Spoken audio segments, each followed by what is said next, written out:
প্রধানমন্ত্রী, আপনি ভালো আছেন? জি মাননীয় প্রধানমন্ত্রী, আপনাকে থ্যাংক ইউ।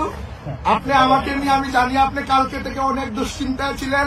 মাননীয় প্রধানমন্ত্রী, আমি অতীতে যে শক্তিশালী ছিলাম তার চেয়ে 1000 গুণ বেশি আমরা শক্তিশালী হয়েছি। আপনাকে আমরা বাংলাদেশে ফিরিয়ে নিয়ে নেওয়ার আগ পর্যন্ত এবং বাংলাদেশ আওয়ামী লীগের 4.5 কোটি নেতা কর্মীদেরকে স্বাভাবিক এবং সুস্থ জীবনযাপন যতদিন পর্যন্ত না করাতে পারি ততদিন পর্যন্ত আপনার কর্মীরা আমরা এখানে সবাই একসাথে জেলে যাওয়ার জন্য রাজি। মাননীয় প্রধানমন্ত্রী, একটু ভিডিও দেই, আমি আপনি একটু দেখেন, ওকে ভিডিও। হ্যাঁ জি, হ্যাঁ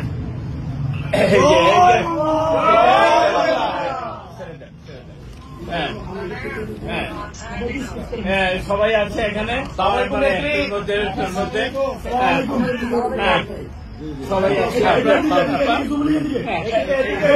আছে।